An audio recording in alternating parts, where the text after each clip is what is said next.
وَلَقَدْ يَسَّرْنَا الْقُرْآنَ لِلذِّكْرِ فَهَلْ مِن مُّدَّكِرٍ۔ اور ہم نے قرآن کو سمجھنے کے لیے آسان کر دیا ہے، تو کوئی ہے کہ سوچے سمجھے؟ السلام علیکم ورحمۃ اللہ وبرکاتہ۔ عزیز طلباء، آج ہمارا موضوع ہے شرک کی غیر معقولیت کی وجہ۔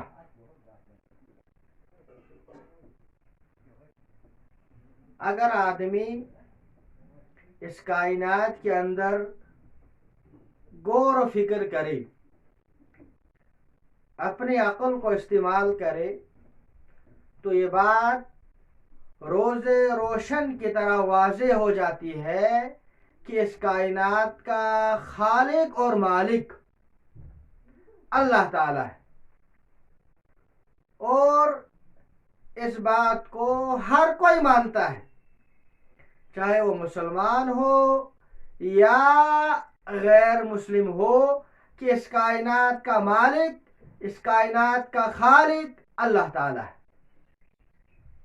لیکن پھر بعض لوگ شیطان کے بہکاوے میں آ کر اللہ تعالی کی صفات کے اندر اوروں کو شریک کرتے ہیں،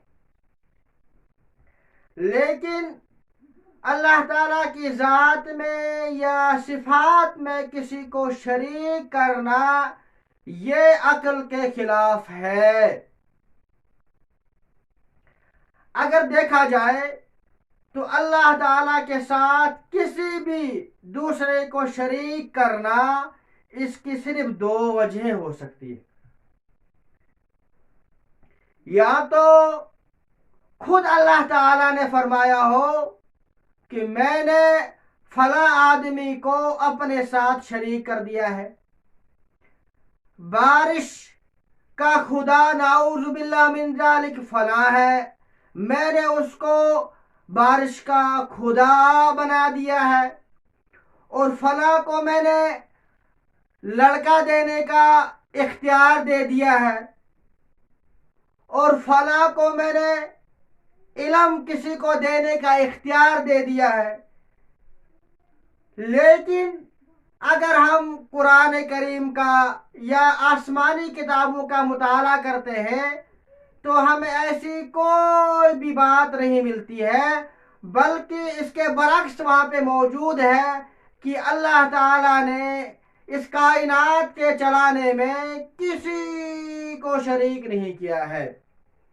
اللہ تعالیٰ کا کوئی وزیر نہیں ہے، اللہ تعالیٰ کا کوئی مددگار نہیں ہے، اور اللہ تعالیٰ کا کوئی منسٹر نہیں ہے۔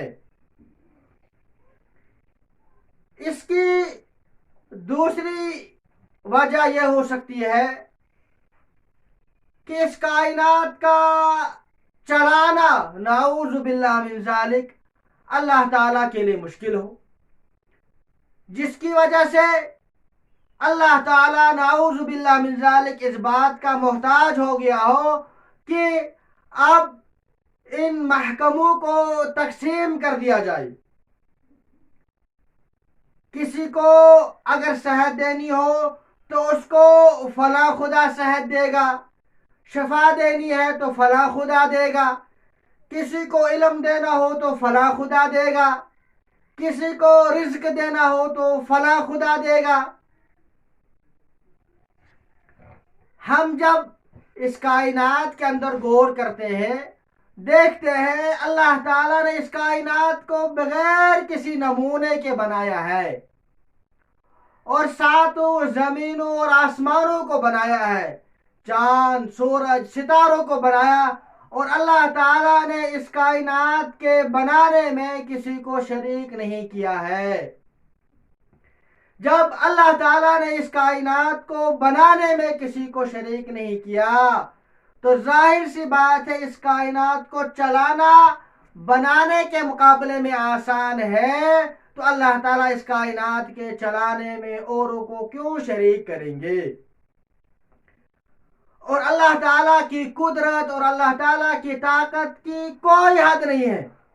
اگر اللہ تعالیٰ چاہے تو صرف ایک لفظ کن کے ذریعے ایسی ہزاروں کائنات ایک سیکنڈ میں وجود میں لائے۔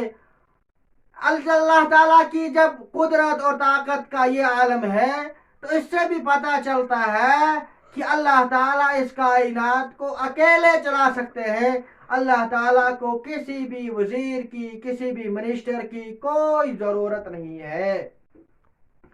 اس سے بھی یہی ثابت ہوتا ہے کہ اللہ تعالیٰ کے ساتھ کسی کو شریک کرنا، چاہے وہ ذات میں ہو یا صفات میں ہو، یہ عقل کے خلاف ہے۔ لہذا عزیز طلبہ، ہمیں چاہیے کہ ہم اللہ تعالیٰ کے ساتھ کسی کو بھی کسی بھی صورت میں شریک نہ کریں، چاہے جان چلی جائے، لیکن ہم اللہ تعالیٰ کے ساتھ کسی کو شریک نہیں کریں گے۔ والسلام علیکم ورحمۃ اللہ وبرکاتہ۔